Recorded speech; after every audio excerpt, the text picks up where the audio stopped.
ABN Andhra Jyothi ఏపీకి వెళదాం, ఏం ప్రచురించారో చూద్దాం.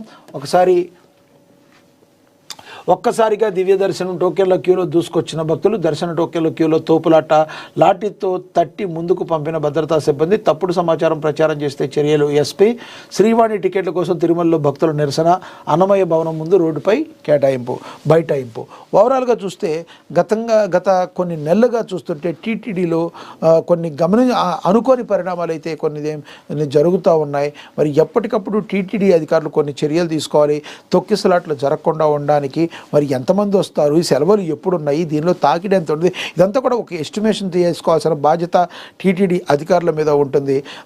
ఒకేసారి ఏదో 4 రోజులు సెలవులని ఒకేసారి వచ్చేసారి అన్నట్టుగా కాకుండా మరి ఏదొచ్చినా కూడా జనాలు టీటీడీ తిరుమల తిరుపతి దేవస్థానం కలియుగ దైవం వెంకటేశ్వర స్వామి అంటే మామూలు విషయం కాదు.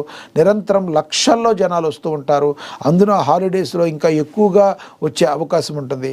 కాబట్టి ఇవన్నీ కూడా ఆలయ అధికారులు ముందుగా చూసుకోవాల్సిన పరిస్థితి. అయితే నిన్న కొంత అక్కడైతే ఉద్రిక్తత వాతావరణం అయితే నెలకొంది. కానీ దీని గురించి అలవలు చెలవులు రాసి పిచ్చిగా రాసి మరి జనాల్లో మరి భయభ్రాంతం గురి చేసే ఉంటే వాళ్ళ మీద చర్యలు తీసుకుంటామని కూడా మరి పోలీసులు హెచ్చరించడం అయితే జరిగింది. కానీ మరి కొంచెం లాఠీకి అయితే పని చెప్పినట్టుగా కూడా నేను తెలుస్తుంది. మరి ఎక్కడికైనా మనం వెళ్ళినప్పుడు మరి కొంత సమయంను పాటించాల్సిన అవసరం భక్తుల మీద కూడా ఉంటుంది. అదే సమయంలో సంబంధిత అధికారులు మాత్రం మరి కుంటి సాకులు చెబుతూ ఉండకుండా మరి ఎక్కడి నుంచో దేశవ్యాప్తంగా ప్రపంచవ్యాప్తంగా ఆ తిరుమలేశుడిని దర్శించుకొని తమ కష్టాలను చెప్పుకొని ఆ కలియుగ దైవం వెంకటేశ్వర స్వామిని కనులారా కాంచి మరి ఆయన తరిస్తూ తమ జన్మ ధన్యమైందని భావిస్తూ ఉంటారు. అలాంటి సమయంలో మరి జాగ్రత్తగా దర్శనం కల్పించాల్సిన బాధ్యత టీటీడీ అధికారుల మీద ఉంటుంది. వాళ్ళ యొక్క నిర్లక్ష్య ధోరణి వలన ఏమన్నా అనుకోని సంఘటనలు జరిగితే అది చాలా మాయని మచ్చగా ఉండే అవకాశం ఉంటుంది.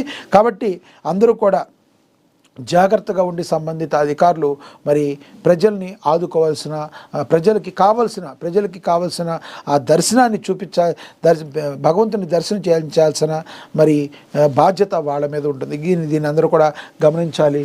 ఇక అమెరికాలో సాగుబడ వ్యవసాయంలో ప్రభాసాంధ్ర జోష్, పంట భూముల కొనుగోళ్లపై దూకుడని చెప్పి మరి ఇక రాశారు. మరి భారతదేశానికి చెందిన సంతతి అంటే ఎలా ఉంటారు, మరి ఎవరికైనా కూడా స్ఫూర్తి ప్రదాతగా ఉంటారు. దానిలో మరి అమెరికాలో కూడా మరి వ్యవసాయంలో ప్రభాసాంధ్ర జోష్ చూపిస్తున్నారు. ఏపీకి చెందిన సమీర్ రాజేష్ కాంతి కలిసి డలాస్కు 2 గంటల దూరంలోనే డియోఎస్ ఎకరంలో 11 లక్షల చొప్పున 333 ఎకరాలు కొనుగోలు చేసి పికాన్ పప్పు పండిస్తున్నారు.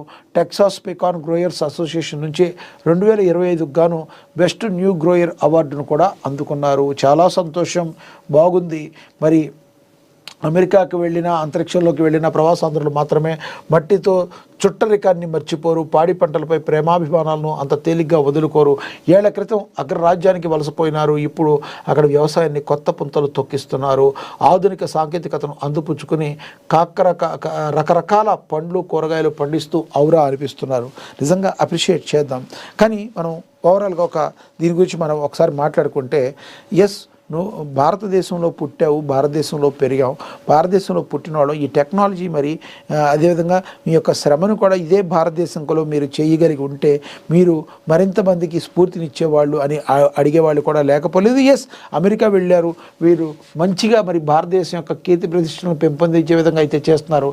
కానీ ఈ యొక్క ఏదైతే మీ దగ్గర ఉందో ఈ ఎక్స్పీరియన్స్ ఏదైతే ఉందో ఈ ఎక్స్పీరియన్స్ను ఉపయోగించి భారతదేశంలో కూడా మరి మీ యొక్క ఏదైతే మీరు చేస్తున్నారో ఈ యొక్క వ్యవసాయం అనేది చేస్తున్నారో దాన్ని మీరు భారతదేశంలో కూడా స్టార్ట్ చేసి భారతదేశాన్ని కూడా ముందుకు తీసుకెళ్ళడానికి మీరు అక్కడ ఏమేమి పద్ధతులు అవలంబించారనే దాన్ని మరింత అవగాహన ఇక్కడున్న రైతన్నలకు ఇవ్వడం మీ బాధ్యత.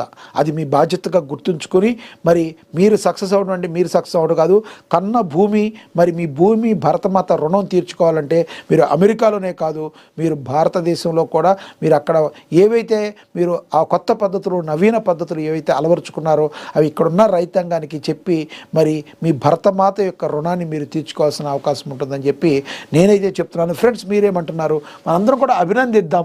మరి అదే సమయంలో వాళ్ళ యొక్క బాధ్యతను గుర్తెరిగి భారతదేశానికి ఉపయోగపడేటట్టు వాళ్ళు ఇంకా ముందుకు వెళ్ళాలని మనందరం కూడా ఆశిద్దాం. మీరేమనుకుంటున్నారో కింద కామెంట్ బాక్స్ రూపంలో కామెంట్ చేయండి. ఇక పీపీపీతో ప్రగతి, దేశమే ప్రథమ పదం అంటూ చివరిదాకా అదే సిద్ధాంతానికి వాజ్పేయి కట్టుబడి ఉన్నారు.